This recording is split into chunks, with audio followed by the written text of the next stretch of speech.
খড়গপুরের ঝড় শিলাবৃষ্টির ছবি দেখাবো আপনাদের। দক্ষিণবঙ্গের বেশ কয়েকটি জেলাতেই ঝড় বৃষ্টি হয়েছে এবং তার মধ্যে খড়গপুরের ছবি দেখুন। গতকাল রাতে আইআইটি চত্বরে তুমুল ঝড় শিলাবৃষ্টি, শিলাবৃষ্টিতে ফসল নষ্টের আশঙ্কা। শিলাবৃষ্টির এই ছবি ধরা পড়েছে ক্যামেরায়, সেই ছবি দেখছেন আপনি।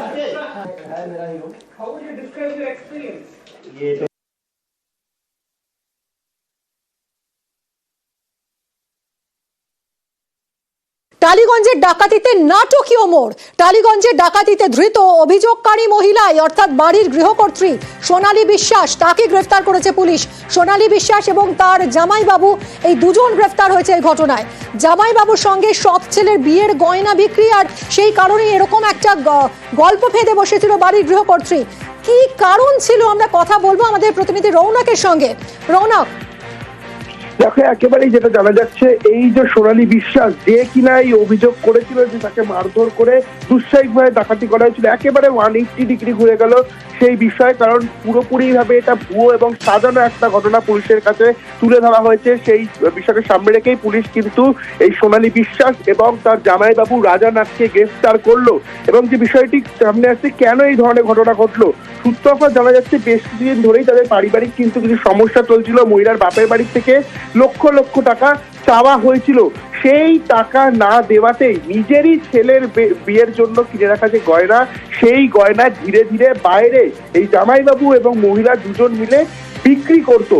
গত পরশুদিন যখন বিষয়টি এক সামনে চলে আসে, সব গয়না যখন বিক্রি করে ফেলেন, ধামাচাপা দেওয়ার জন্য এরকম একটা নাটকীয় মুহূর্ত তারা সাজায়, নিজেই প্লেট ভাঙেন, এরকম একটা ঘর এলোমেলো অবস্থা তৈরি করে।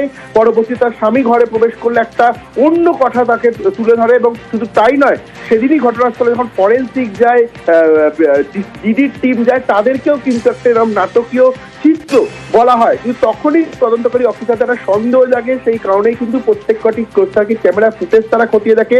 যে ধরনের কথা এবং যে সময় তিনি ঘটনাক্রমটা বুঝিয়েছিলেন, সেই সময় কিন্তু কোনো রকম সন্দেহভাজনের প্রবেশ এবং প্রস্থান, কোনো প্রস্তাবকে ক্যামেরাতেও দেখা যায়নি। শুধু তাই নয়, তার বয়ানেও একাধিক অসঙ্গতি দেখা মিলেছে। এবং যখন তাকে বলা হয়েছিল যে তাকে কেমন দেখতে, যেমন তিনি বলেছিলেন যে ডেলিভারি বয় হতে পারে, মুখে মাস্ক পরা অবস্থায় তারা প্রবেশ করেছিল, সেরকম কোন রকম বিষয় কিন্তু পুলিশ তাদের তদন্তে দেখতে পায়নি। অর্থাৎ মহিলা যেভাবে ঘটনাক্রম বুঝিয়েছিলেন, তার সঙ্গে আদতে পুলিশের তদন্তে কোনো রকম প্রমাণ মেলেনি।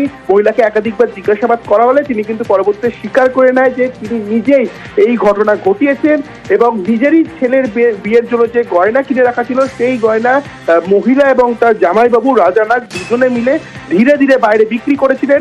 গত পরশু বিষয়টি সামনে আসতে তাকে ধামাচাপা দেওয়ার জন্য কিন্তু এরকম বড় একটি নাটকীয় মুহূর্ত সাজানো হয় এবং তাই পুলিশের কাছে অভিযোগ করা হয়। সেই অভিযোগের ভিত্তিতে যখন পুলিশ তদন্তে নামে, তাকে পুরোপুরিভাবেই পুলিশের তদন্তকে প্রভাবিত করা হচ্ছে এবং ভুয়ো একটি নাটক সাজিয়ে সামনে তুলে ধরা হচ্ছে। তারপরই কিন্তু তাদেরকে আটক করা হয় দুজনকে। জিজ্ঞাসাবাদের পর আজই তাদের দুজনকে গ্রেফতার করা হয়েছে এবং আর কিছুক্ষণ পরই কিন্তু আদালতে তোলা হবে কেন এই ধরনের ঘটনা ঘটালো, বা যে গয়নাগুলি তারা বাইরে বিক্রি করেছেন বা চুরি করেছিল, সেগুলো কোথায় তারা পাচার করেছে, এই সমস্ত বিষয় কিন্তু তদন্তকারী আধিকারিকরা খতিয়ে দেখছে।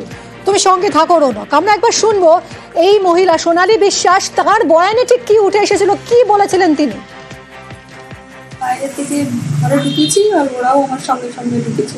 চিৎকার করাতে ওরা দরজাটা বন্ধ করে দিয়েছে, কি আছে গ্যাস চাবি দাও, ছুরি দেখিয়েছে। তারপরে গিয়ে আমাকে দিয়ে সব আলমারি টালমারি এগুলো সব খুলিয়েছে। আমাদের অনেক গয়না ছিল, টাকা ছিল না। আমাকে ধাক্কা মেরেছে ওইখানটা দিয়ে, তখন আমার এইখানটা লেগেছে আর আমি একটু সেন্সলেস মতো হয়ে গেছিলাম। আমার হাজবেন্ড যখন এসছে তখন আমার হাত বাঁধা ছিল বলছে, আর ওর গেঞ্জিটা আমার মুখে ঢোকানো ছিল। দুজন ছিল, মাস্ক পরা ছিল, ডেলিভারি বয়ের যেরকম হয় না ওরকম টাইপের ছিল ওরা। হামেশাই তো ওরা উপরে ওঠে, ওরকমই দুজন নামলো দেখলাম। ছুরি দেখে আমার তখন ভয় লাগছিল যে আমি যদি না দিই তাহলে হয়তো আমাকে মেরে ফেলবে ওরা।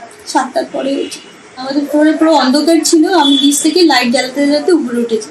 আর আমি যখন ঘরে ঢুকেছি তখন দেখলাম ওরা উপর থেকে নামছে।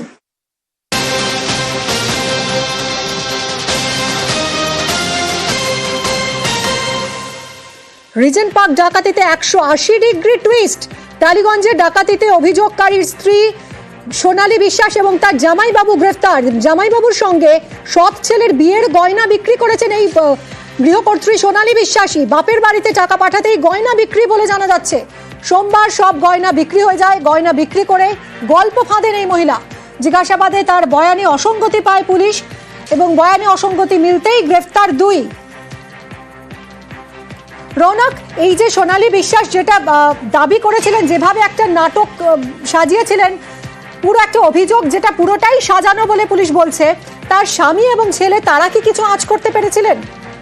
দেখো, একেবারেই যখন এই ঘটনা ঘটে তার ছেলেও কিন্তু এই বিষয়টি বলেছিলেন যে তারও মনে হচ্ছিল যে এই ধরনের ঘটনা যেমন ভাবে বলা হচ্ছে পুরোটাই কিন্তু প্ল্যান মাফিক, অর্থাৎ হঠাৎ করে কোনো দুষ্কৃতি এসে এরকম ধরনের ঘটনাটা ওই রকম জায়গার ক্ষেত্রে কার্যত কিন্তু সম্ভবই নয়। সেক্ষেত্রে তার ছেলেও কিন্তু প্রাথমিকভাবে বলেছিল যে এই ঘটনাটা পরিকল্পিতই হতে পারে এবং তারপরেই কিন্তু পুলিশের সন্দেহ জাগে। এবং শুধু তাই নয়, যেরকম জায়গায় এই বাড়িটি অবস্থিত একদম ঢিলছোড়া দূরত্বের থানা এবং প্রত্যেকটি ক্লোজ সার্কিট ক্যামেরা মানে মোড়কে মোড়া তাদের সেই ফ্ল্যাট, সেক্ষেত্রে এই ধরনের ঘটনা কিন্তু ঘটানোটা কার্যত অসম্ভব। তার ছেলেও এইরকম একটা বিষয় সামনে রেখেছিল এবং তিনি যে ধরনের ক্রাইম সিন বোঝাচ্ছিলেন, তিনি যে ধরনের ঘটনাক্রম বোঝাচ্ছিলেন, তার সঙ্গে একেবারেই কিন্তু তদন্তকারী আধিকারিকরা মিল পাচ্ছিল না।